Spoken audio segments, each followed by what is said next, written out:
તો આ વિશે વધુ વિગત મેળવી છે સંવાદદાતા સંજય ટાંક અમારી સાથે લાઈવ જોડાઈ ગયા છે, તેમની પાસેથી માહિતી મેળવી છે। સંજય, ગઈકાલે ડેમોલિશનની કામગીરી શરૂ કરવામાં આવી છે, આજે તેનો બીજો દિવસ, આજે પણ ડેમોલિશન કરવામાં આવી રહ્યું છે, વધુ જાણકારી શું આ મામલે?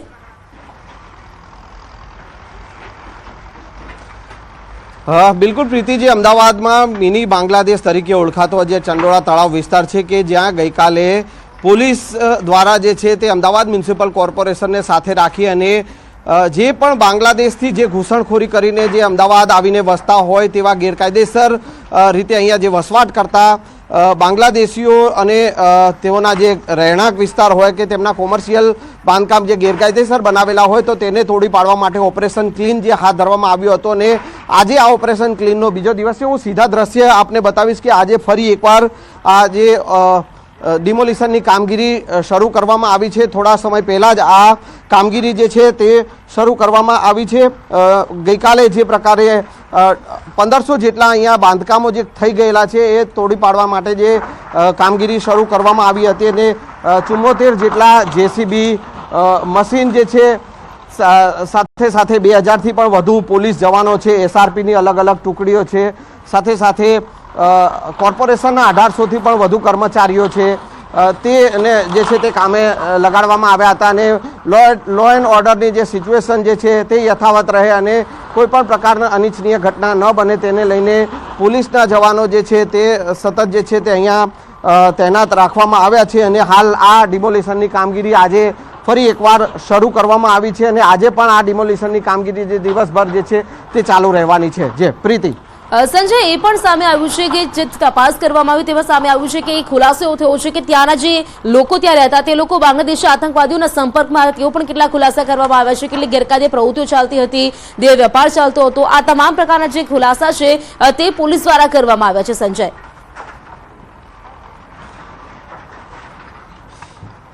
બિલકુલ પ્રીતિ, જે છે વર્ષોથી અહીંયા જે છે તે બાંગ્લાદેશમાંથી જે ઘૂસણખોરી કરીને લોકો જે આવતા હોય તેઓ અહીંયા રહી રહ્યા છે। વર્ષોથી આ જે ઘૂસણખોરી કરીને લોકો આવતા અહીંયા રહી રહ્યા છે અને તેઓ માટે જે છે તપાસ જે શરૂ કરવામાં આવી હતી 2-3 દિવસ પહેલાં પોલીસ દ્વારા જે છે અલગ અલગ જે છે એજન્સીઓ જે છે તે અમદાવાદ ક્રાઇમ બ્રાન્ચ હોય, એસઓજીની ટીમ હોય અને સાથે સાથે અન્ય જે પોલીસના વિભાગો જે છે તેને સાથે રાખી અને જે છે તે અહીંયા મોડી રાત્રે જે છે તે ઓપરેશન હાથ ધરવામાં આવ્યું હતું અને અહીંયા ગેરકાયદેસર ઘૂસણખોરી કરીને આવેલા લોકો જે છે 400થી પણ વધુ જે અહીંયાથી જ માત્ર આ જે ચંડોળા તળાવ વિસ્તારમાંથી જ 457થી પણ વધુ જે છે તે લોકોને અટક કરવામાં આવી હતી અને તેઓના જે પુરાવાઓ પણ તપાસવામાં આવ્યા હતા અને તેમાં ક્યાંક ને ક્યાંક પોલીસ દ્વારા જે વિગતો સામે આવી છે કે કેટલાક જે અહીંયા બાંગ્લાદેશી રહી રહ્યા છે અને તેઓનું કનેક્શન આતંકવાદી સંગઠન સાથે જે કનેક્શન સામે આવ્યું છે અને તેને લઈને પણ હવે પોલીસ જે છે તે દિશામાં પણ તપાસ કરી રહી છે। પોલીસની અલગ અલગ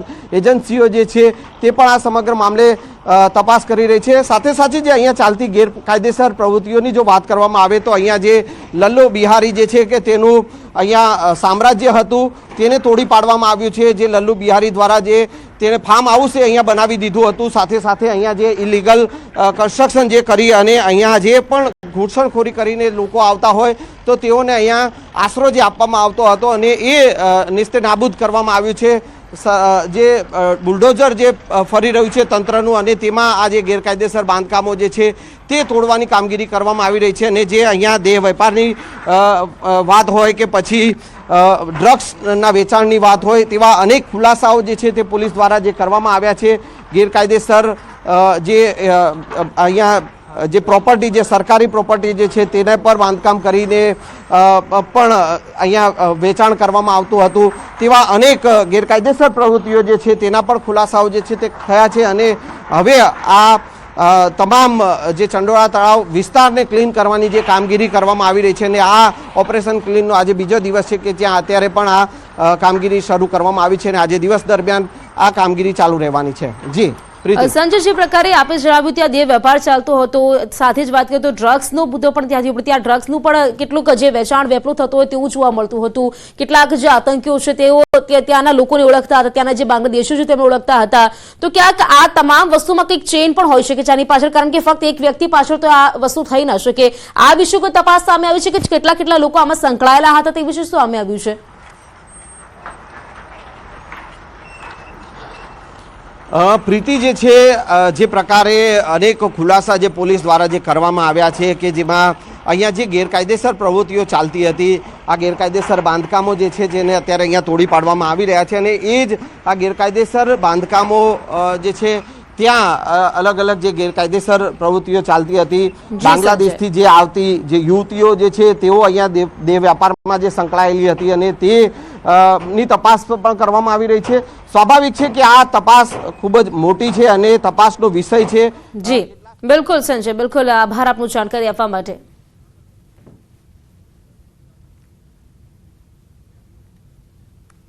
તો રાજ્યમાં હજુ પણ ગરમીનો પ્રકોપ યથાવત. 11 શહેરોમાં તાપમાન 40 ડિગ્રીને પાર કરી ગયું છે. રાજકોટમાં 44.9 ડિગ્રી તાપમાન સાથે સૌથી ગરમ શહેર રહ્યું છે. અમદાવાદમાં પણ નોંધાયું છે 44.8 ડિગ્રી તાપમાન. અમરેલીમાં 44.5 ડિગ્રી, ગાંધીનગરમાં 44 ડિગ્રી તાપમાન, જ્યારે સુરેન્દ્રનગરમાં 43.9 ડિગ્રી તાપમાન નોંધાયું છે. આ તરફ વડોદરામાં 42.4 ડિગ્રી, કેશોદમાં 42 ડિગ્રી તાપમાન નોંધાયું છે. તો ભાવનગર અને ડીસામાં તાપમાનનો પારો 41.6 ડિગ્રી પર પહોંચ્યો છે. તો રાજકોટ રાજ્યનું સૌથી ગરમ શહેર રહ્યું છે. રાજ્યમાં આજે પણ તાપનું તાંડવ યથાવત જોવા મળશે. લગભગ રાજ્યના 10 એવા જિલ્લાઓ છે જ્યાં તાપમાનનો પારો 40 ડિગ્રીને પાર કરી ગયો છે. અમદાવાદમાં ભગવાન જગન્નાથજીની રથયાત્રા પહેલા તૈયારીઓનો પ્રારંભ. અખાત્રીજના પાવન પર્વના દિવસે ત્રણેય રથની પૂજા સાધુ સંતો અને મહંતોની ઉપસ્થિતિમાં મંત્રોચ્ચાર સાથે રથની પૂજા કરવામાં આવશે. અમદાવાદમાં અષાઢી બીજના દિવસે ભગવાન જગન્નાથજીની રથયાત્રા નીકળે છે. ભગવાન જગન્નાથજીની 148મી રથયાત્રાને લઈને તૈયારીઓ પણ શરૂ કરી દેવાઈ છે.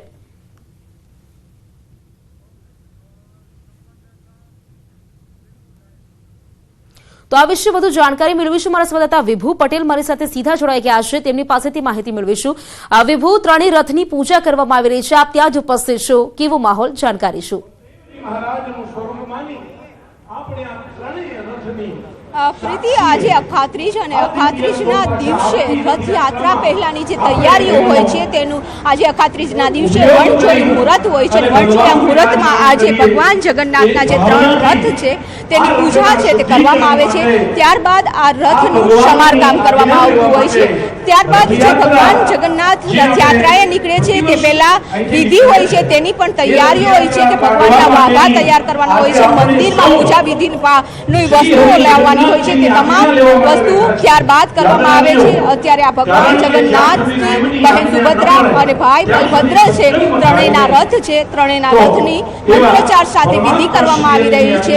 વિધિમાં જે જગન્નાથ મંદિરના મહંત દિલીપદાસજી, સાથે જ મેયર છે, કોર્પોરેશન ચેરમેન છે, સાથે જ સાધુ સંતો અને મહંત પણ અહીં ઉપસ્થિત છે. જગન્નાથ મંદિરના ટ્રસ્ટી મહેન્દ્રભાઈ ઉપસ્થિત છે. મહેન્દ્રભાઈ, ઐતિહાસિક રથયાત્રાની તૈયારીઓ પહેલા અત્યારે પૂજા વિધિ કરવામાં આવી રહી છે અને તમામ મહાનુભાવો છે, ત્યારે તમામ લોકો અહીં વિધિમાં જોડાયા છે અને વિધિની શરૂઆત છે તે શરૂ કરી દેવામાં આવી છે. 1 કલાકથી વધારે સમય ચાલશે આ પૂજા વિધિનો અને ત્યારબાદ છે હવે સમારકામ છે રથોનું તે થશે. એટલે કે ઐતિહાસિક રથયાત્રા નીકળે તે પહેલા અખાત્રીજના દિવસે આ પૂજા છે તે કરવામાં આવી રહી છે. અહીં સાધુ સંતો પણ આ પૂજા વિધિમાં જોડાયા છે અને પૂજાની મંત્રોચ્ચાર સાથે વિધિ છે તે શરૂ કરી દેવામાં આવી છે. વિભુ, બિલકુલ જે રથની પૂજા કરવામાં આવી છે, અષાઢી બીજના દિવસે જ્યારે રથયાત્રા નીકળશે તેની પહેલા રથની પૂજા કરવામાં આવે છે. આ રથની પૂજા પાછળનું મહત્વ શું રહ્યું છે તે જણાવશો.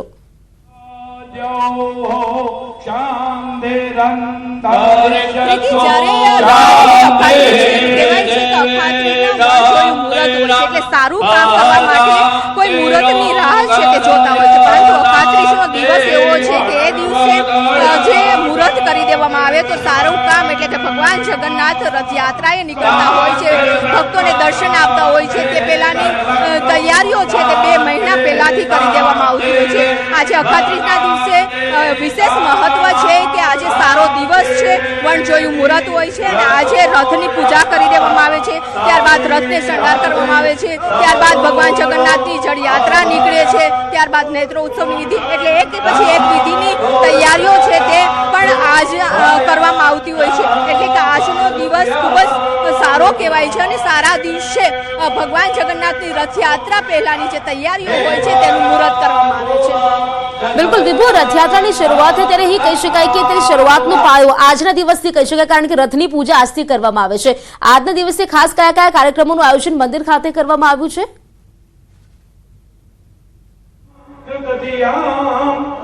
ભગવાન જગન્નાથનું આ નીચ મંદિર છે અને નીચ મંદિરમાં જે ત્રણેય રથ છે તેની પહેલા અત્યારે પૂજા વિધિ કરવામાં આવે છે, ચંદન યાત્રા પણ કહેવામાં આવે છે। ગરમી ખૂબ જ હોય છે ત્યારે ભગવાનને ચંદનનો લેપ પણ લગાવવામાં આવે છે કે જેનાથી ઠંડક રહે છે।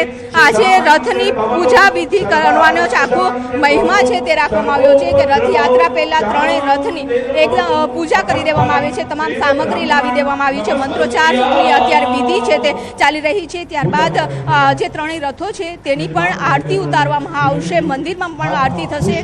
સાધુ સંતો અને આ ભક્તો છે તે આ વિધિમાં છે તે જોડાયા છે। આ વિધિનો લાવો લેવો પણ એક સૌભાગ્યની વાત હોય છે અને આ સૌભાગ્ય છે તે યજમાનોને મળ્યું છે કે ભગવાન જગન્નાથની રથયાત્રાની તૈયારીઓ છે તે કરવામાં આવતી હોય છે, પરંતુ તે પહેલા રથ ખૂબ જ મહત્વનો હોય છે કે ભગવાન જગન્નાથ જ્યારે નગરચર્યાએ નીકળે છે ત્યારે રથમાં બિરાજમાન હોય છે અને એ રથને પણ આકર્ષક કલરથી શણગાર કરવામાં આવતો હોય છે।